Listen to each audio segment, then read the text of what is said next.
오늘 오후 2시부터 2시 이 방공식별구역을 우리 정부가 확대해서 발표를 했습니다. 이어도는 물론 경남 거제도, 남방 홍도, 마라도 일부도 우리의 방공식별구역에 포함을 시켰는데요. 네, 이 중국과 일본의 반응도 궁금합니다. 전문가 두 분과 함께 자세한 얘기 나눠보겠습니다. 국방연구원 부형우 국방전략실장, 그리고 자주국방네트워크 신인균 대표 함께 나오셨습니다. 어서 오십시오. 어서 오십시오. 네, 안녕하십니까. 예, 신인균 대표님. 네. 오늘 그 발표 내용 들으셨죠? 네. 23일 날 중국이 이 방공식별구역 확대를 발표했고요. 우리 정부도 이제 오늘 발표를 했습니다. 네. 과연 일본이 어떻게 나올까 상당히 궁금하거든요. 일본이 어떻게 나올 것 같습니까? 저는 일본이 좀 강하게 나올 것 같습니다. 왜냐하면 지금 이제 중국의 방공식별구역, 이를테면 공격이죠. 예. 센카쿠 열도를 둘러싼 어떤 그 공격에 이어도까지 포함된 동중국해 일원이 한 우리나라 영토 정도 되는 부근이 이제 일본의 방공식별구역을 침범을 했죠. 예. 그래서 NSC에서 이제 첫 의제로 다뤘고 굉장한 고심을 하고 있습니다. 네. 이를테면 공격을 한번 받고 어떻게 지금 반격을 할까라고 고민을 하고 있던 차에 한국이 다시 가만히 있던 일본에게 지금 펀치를 날린 겁니다. 네. 그러면은 일본 입장에서는 2010년도에 센카쿠 열도에서 중국 관공선이 침입을 했을 때 어떤 그 일본 해안 순시선들이 굉장히 강하게 대응을 하다가 네. 히토루 협박에 물러났지 않습니까? 예. 민주당 정권이 교체되는데 결정적인 계기가 된 거예요. 지금 아베 정권이 우경화 행보를 보이면서 인기가 높은데 네. 여기에서 중국에게 또 밀리면 민주당의 전체를 밟을 수가 있어요. 그래서 고민을 하고 있는데 한국이 느닷없이 지금 등장을 한 겁니다. 예. 한국은 중국에게 비해서 상대하기 쉽죠. 그래서 이 센카쿠 열도 분쟁의 어떤 그 관심사를 독도로 돌려서 지금 뭐 지난주에 한일 의원총회 할 때 그 신성한 어떤 그 외교의 자리에서 일본 의원이 그랬지 않습니까? 독도가 내 지역구다. 라고 하는 망언을 하지 않았습니까? 네. 그런 것을 봤을 때 결국 국내 정치적 요소 때문에 중국이라는 껄끄러운 상대를 피해서 한국을 선택해서 맹공을 퍼부을 가능성이 없지 않다. 그 맹공을 어떤 식으로 그러면 할까요? 지금 이제 1951년도에 미 태평양 공군 사령부에서 그어놓은 이 방공식별구역은 예.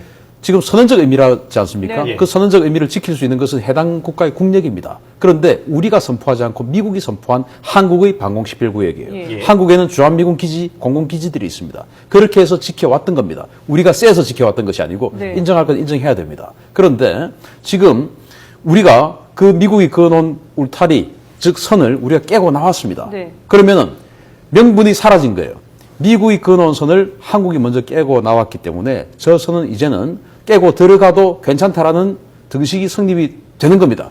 물론 우리는 인정하지 않겠지만 주변국은 그렇게 해석을 해버리는 그만이죠. 네. 선언이기 때문에. 그러면은 독도 분쟁에 있어서 우리가 심리적 우위를 가질 수 있었던 것이 네. 바로 일본 너희들이 1969년도에 방공식별구역을 그을 때 독도를 빼고 그었지 않느냐. 예. 그것은 너희들도 인정하는 거고 미국이 그었기 때문에 미국도 인정하는 거 아니냐라는 논리적 우위를 가지고 있었는데 일본이 굉장히 그 부분은 아킬레스건이었죠. 예. 그런데 우리가 먼저 그 선을 깨고 나왔기 때문에 미일 동맹하에서 미국의 체면을 지켜주고 있었는데 이제는 일본도 그 체면을 지켜줄 필요 없이 자디즈, 즉 일본 방공식별구역을 독도를 침범할 우리가 생기는 거죠. 그럼 만약에 미국이 우리나라의 방공식별구역 확대에 대해서 적극적으로 공감한다라든지 이런 뭔가 의견을 표명을 피력해주면 어떨까요? 바이든 부통령이 그렇게 했죠. 예. 했는데 저는 정치인들의 문서화되지 않은 외교적 수사는 크게 신뢰할 수가 없다라고 생각을 합니다. 이를테면 무라야마 전 수상이 자민당 수상이지 않습니까? 네. 예. 무라야마 수상이 과거사에 대해서 우리 위안부에 대해서 반성을 하겠다라고 이야기를 했음에도 불구하고 그 같은 당의 후배 총리가 그것을 지금 뒤집고 무시를 하고 있어요. 네. 그런데 바이든 부통령과 아베 총리가 실제적으로 한국 거 인정해주자라는 밀약을 했는지 아닌지 아무도 모릅니다. 그런데 아무도 모르는 그 밀약을 이를테면 아베 총리는 지킬 수 있어요. 100번, 1000번 양보해서. 그런데 그 후배 총리들이 지켜줄 수 있느냐. 바이든 부통령, 이를테면 20년 전에 나카소네 총리의 파트너였던 미국 어느 부통령 우리 기억할 수 있습니까? 예. 이름도 모르죠. 아무도 몰라요. 그런 사람을 20년 후에 10년 후에 누가 지켜주겠느냐. 저는 굉장히 회의적입니다. 네. 부영우 시장님 어떻게 들으셨어요? 일단은 신인균 대표께서는 정부의 카지스 확대가 좀 다소 성급했다. 그리고 일본이 좀 더 강력하게 나올 수 있는 그러한 그 빌미를 줬다 이렇게 지금 해석하고 계시거든요. 어떻게 보셨어요? 우리가 69년에 일본이 방공식별구역 이어도를 포함한 그것을 한 이후에 우리가 여러 번 조정을 요구를 했어요. 예. 우리가 가만히 있는데 일본이 가만히 있는데 우리가 문제를 제기한 것이 아니고 이번에 중국이 방공식별구역을 확장하면서 그게 이어도로 우리가 비행하면서 매번 일본에게 그 통보를 해줬다는 것이 국민 정서상 안 맞고요. 네. 이 시점에서 우리가 그 방공식별구역을 확대하지 않으면 국민들도 반대하셨을 거예요. 예. 이때까지 일본이 가만히 일본에게 우리가 좀 자제한 측면이 있어서 이번에 문제를 해결하는 것이지 가만히 있는 일본에게 우리가 문제의 소지를 제공한 것은 아니다. 이렇게 봐야 될 것 같습니다. 1951년 미군이 그어놓은 이 방공식별구역 여기를 지금 그대로 유지하고 있었고요, 우리나라가. 예. 69년에 일본이 선을 그었습니다. 예. 그리고 그 이후로 우리가 계속해서 우리 구역도 확대하겠다라고 계속 요구를 해왔던 거였고 그렇죠. 그것을 일본이 사실상 거부해왔다는 거 아닙니까? 그렇습니다. 예. 이 시점에서는 어쩔 수 없이 확대를 할 수밖에 없는 상황이다. 이런 말씀이시죠? 예, 우리 보고 침묵으로 있어야 된다. 이렇게 네. 하는 것은 우리 자존심과 국가의 위상을 봤을 때 더 이상 여기서 물러설 수는 없죠. 예. 근데 앞서서 정부가 발표를 할 때 중국과 일본에 충분히 설명을 했고 또 어느 정도 이게 무리하지 않은 것이다라고 공감대를 얻었다라고 발표를 했거든요.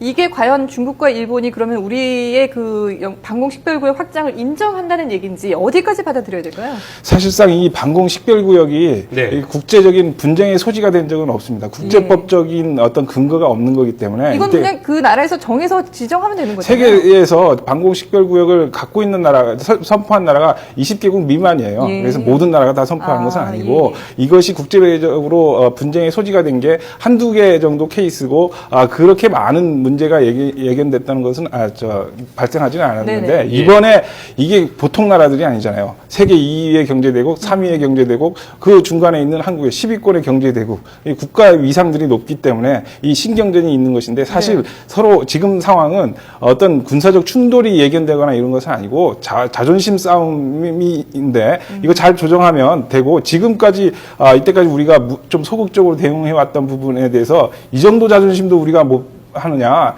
이거는 지금 정부 조치가 충분히 근거가 있다고 외교가에서는 이런 얘기 하더라고요. 사실 우리가 계속해서 방공식별구역 확대를 요구를 했었는데 일본 측에서는 그러면 독도까지 우리도 늘리겠다. 그렇죠. 예. 이렇게 역제의를 하면서 이게 우리가 이해도까지 확대를 못했다는 겁니다. 네. 그렇다면 이번에 우리가 확대를 하지 않았습니까? 일본이 독도 쪽까지 이 방공식별구역을 확대할 가능성이 있다고 보십니까? 저는 굉장히 농후하다고 봅니다. 왜냐하면 저도 독도 관련한 논문을 썼었는데요. 네. 예. 거기에 보면 우리가 어떤 정당성이 있다는 여러 가지 논리적 근거를 제시를 하는 가장 마지막에 예. 51년도에 미 태평양 공군이 여기에다가 방공식별구역을 선언을 했는데 그게 이제 이른바 메가더 라인이라고 합니다. 예. 그 메가더 라인에 따르면 한국에게 방공식별구역이 독도가 한국에 포함되어 있다. 그리고 일본 너희들도 1969년도에 방공식별구역을 독도를 빼고 했지 않았느냐. 예. 수많은 토론회, 수많은 국제 세미나, 국제 심포지엄에서 많은 학자들이 그 이야기를 할 예. 때마다 일본은 굉장히 곤혹스럽습니다. 아. 그런데 미일 동맹이 굉장히 강력하지 않습니까? 예. 그리고 일본은 그 2차 대전 후에 메가더의 군정을 받았어요. 예. 그래서 메가더를 굉장히 어떤 그 위상을 인정을 해주는 그런 편입니다. 메가더가 그은 선을 침범을 하는 것은 지금 미일 동맹의 근간을 흔드는 것이죠. 그래서 그것을 지켜져 왔는데 일본 국내 정서가 지금 이제 한 10여 년 전부터 갑자기 이 독도, 일본은 다케시마라고 하는 그 독도 문제를 계속 이슈화 시키고 있지 않습니까? 예. 그런데 우리는 이어도 부분을 일본이 생각할 때는 존재하지도 않는 섬을 암초인데 그것을 우리 땅이라고 하고 거기다가 지금 선을 어마어마한 영역을 그었어요. 그런데 일본은 지네들 섬이라고 하는 눈에 보이는 그 섬을 자기네들은 자기나라고 우깁니다. 예. 말도 안 되는 소리를 하면서 그것을 만약에 끊지 않고 있다면 이를테면 그 지역 시마네현 지역구 참의원 중의원들이 재선에 성공할 수 있을 것인가 라는 국내 정치적 상황을 고려하면 네. 아마 이 독도 부분을 그을 확률이 굉장히 높다고 본다라는 것입니다. 신인규 대표께서 말씀하시는 것은 이 독도 영유권 우리 주장의 큰 근거가 됐었는데 이 근거를 네. 우리가 스스로 깬 것 아니겠느냐. 그래서 일본이 독도를 포함시킬 가능성이 높다라고 보고 있거든요. 부시장님 어떻게 보세요? 독도는 우리 대한민국의 영토입니다. 예. 네. 그 영토로부터 12해리까지가 영해가 되고요. 예. 영토와 영공을 포함한 그 위쪽이 영공이 되고. 그렇죠. 영토하고 영해를 예. 합친 거. 예. 그게 영공이죠. 그 위에 영공인데 예. 그 안으로 타국의 방공 식별구역을 하는 건 굉장히 중대한 도발이고 도발행위라 이거죠. 예, 영공을 지금 침범하게 지금 선을 확장한 게 아니지 않습니까? 우리나라가. 예. 그런데 일본이 만약에 그 위로 걷다는 건 굉장히 큰 도발이죠. 아, 그렇군요. 이건 뭐 두 전문가분께서 워낙 그 상이한 입장을 지금 예. 밝히고 계셔서 일단 내일 어떻게 공적 입장이 나올지 지켜보도록 하겠습니다. 네. 자, 그리고 네, 또 이게 지금 이 한중일의 어떻게 보면 이제 갈등을 또 촉발시키는 일이 될 수 네, 있지 네. 않을까 이런 얘기들이 나오고 있거든요. 예. 그거에 대해서는 어떻게 보세요? 갈등이 지금 촉발되는 부분이 있죠. 예. 삼국이 겹치는 부분이 근데 있기 일본도 때문에 가만히 있을 수가 없을 거예요. 왜냐하면 지금 카지들을 다 아지즈라고 하죠. 확대를 했잖아요. 지금 예. 중국이 확대했죠. 우리나라가 우리나라. 확대했습니다. 그러면 일본 국내에서 뭐라고 하겠어요? 우리도 확대해야 되는 거 아닙니까? 라는 여론이 일어나지 않을까요? 그 방공 식별구역이 아까 말씀드렸듯이 모든 나라가 설정하는 것이 아니고 네. 영공이 아니고 비행을 금지하는 그런 배타적인 그런 구역이 아니고 예. 미리 자기 각국의 영공을 지키기 위해서 비행기가 빨리 들어오지 않습니까? 그러니까 그 멀리서부터 정보를 식별하겠다는 것이기 때문에 그거를 너무 심각하게 이렇게 받아들이지 않을 겁니다. 지금 일본이나 중국들이. 하지만 중국이 23일 날 발표를 했을 때요. 얼마나 민감하게 반응을 했습니까? 일본도 네. 민감하게 반응을 했고 네. 미국도 거기다가 전투기 띄웠잖아요. 폭격기도 띄우고요. 그만큼 그게 좀 민감하게 나올 것 같은데 어떻게 보세요?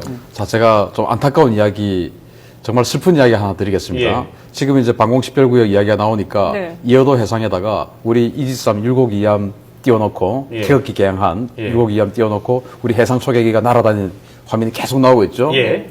그러면 우리가 그 부분을 지킬 수 있는 능력이 있다라는 것을 과시를 하는 것입니다. 예.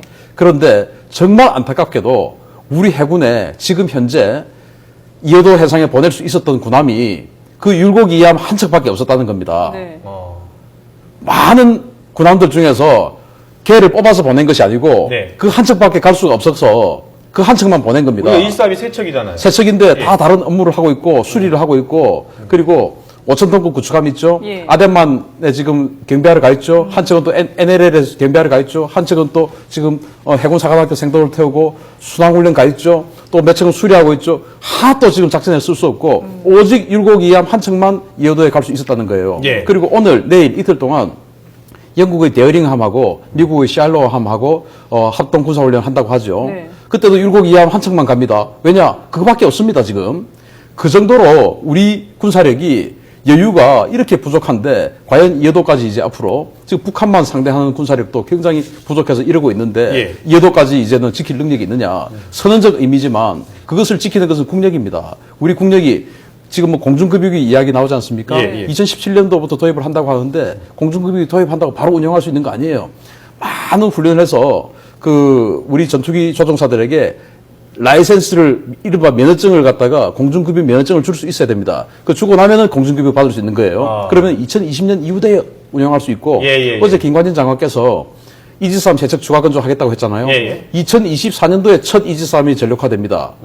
그런데 지금 현재 우리 해군의 입장이 한 척만 보낼 수 있는 입장. 우리 공군은 한 대도 못 가는 입장. 그런데 지금 중국과 일본은 그렇지 않지 않습니까? 예. 그런 현실을 직시를 하고 지금 이미 어떻게 해야 됩니까, 그렇다면? 선포를 한 거 가지고 예. 잘못했다 잘했다 따질 필요는 예, 없고 예. 이제는 어떻게 할 거냐. 예. 그래서 이 해양 군사력 즉 선언을 했으면 지킬 수 있는 능력과 의지가 있어야 됩니다. 네. 그런데 의지만 충만하고 능력은 없다. 그거는 허풍이죠. 근데 그러니까 방공식별구역은 그 영토의 개념하고는 좀 다른 거 아닌가요? 다른데 예. 지금 선언을 했으면 그것을 이제 거기에다가 지금 미국은 전략 폭격기 갖다 놓고 일본도 계속 뭐 군함 넣고 해상 초계기 넣고 정찰기 넣고 중국은 대응하는 전투기 넣고 하지 않습니까? 네. 그렇게 해서 결국은 지킬 수 있는 것은 힘입니다. 힘인데 우리는 지금 의지는 충만해요. 지키고 싶다라는 의지는 충만한데 능력은 없어요. 그 능력을 기르고 싶은 의지도 또 없어요. 그래서 그러한 부분에 대해서 이제 그 능력을 기르는 곳에 우리가 국민적인 관심을 가져야 됩니다. 네. 국력을 좀 더 길러야 되지 않겠느냐, 이게. 네. 당장. 네. 지금 뭐, 일본, 중국, 이거 워낙 또 일본은 사실은 군대를 가져서는 안 되지만 실제로 이 자위대의 이 군비를 보면 우리나라보다 우수한 측면이 많잖아요. 예, 예, 예. 우리나라 그럼 앞으로 어떻게 해야 되겠습니까? 방공 식별구역을까지 갈 수 있는 투사할 수 있는 그 군사력이 좀 제한된 것은 사실입니다. 네. 그렇지만 우리가 영공을 지키기 위해서 좀 더 멀리서 오는 비행체에 대해서 정보를 하는 그 구역을 설정하는 정도는 우리가 충분히 할 수 있다. 여기서 우리가 이 정도도 못할 정도의 군력이나 군사력은 아니다라는 것입니다. 예, 예. 그리고 앞으로 좀 더 우리 공중구비기라든지 그 차세대 전투기들이 도입되고 앞으로 해양 군사력이 계속 가는 증강시키는 그런 예. 계획들이 돼 있습니다. 그래서 차근차근 하면 충분히 우리 영토와 영해를 영공을 지킬 수 있는 그런 군사력은 조만간에 마련될 것이다. 저는 그렇게 생각합니다. 네. 그와 더불어서 이 겹치는 2호도 상공에 대해서는 한중일 세 나라가 만나서 뭔가 얘기를 해야 된다. 그렇습니다. 구 소장님 그렇게 말씀하셨는데 어떻게 보십니까? 저는 사실 이 부분에 대해서 예. 협의는 될 수 없다고 보고 서로 그냥 인정 안 하는 상태로 지나가고 예. 정말 우리가 만약에 여기서 외교력을 발휘를 한다면 서로 인정 안 하되 서로 군사적 충돌은 자제하는 쪽으로 몰고 가는 것이 가장 최선이 아닌가라고 생각합니다. 인정도 하지 않고 침범하지도 않고 그렇죠. 그냥 그대로 네. 놔두는 서로 부분이- 그냥 이 부분은 무관심 상태에서 놔두자라고 만드는 것이 우리의 최선의 방책이 아닌가라고 생각합니다. 네, 알겠습니다. 자, 정부가 오늘 방공식별구역을 확대해서 발표를 했습니다. 네. 2호도도 포함이 됐고요. 저기 거제도 남쪽에 있는 홍도도 포함됐고 마라도 일부도 포함이 됐는데 네. 이제 중요한 게 지금 2호도가 3국, 그러니까 한, 중, 일 방공식별구역에 모두 지금 겹친다는 겁니다. 이 문제를 과연 중국과 일본이 우리의 이 확대 방침에 대해서 어떤 입장을 밝힐지는 좀 더 시간이 흘러봐야 될 것 같습니다. 네. 왜냐하면 오늘 지금 휴일이기 때문에 공식 입장이 나오지 않았거든요. 내일쯤 공식 입장이 나온 뒤에 다시 한번 이 문제 토론해 보도록 하겠습니다. 국방연구원의 부영욱 국방전략실장 그리고 자주국방 네트워크의 신인균 대표였습니다. 잘 들었습니다. 고맙습니다. 감사합니다.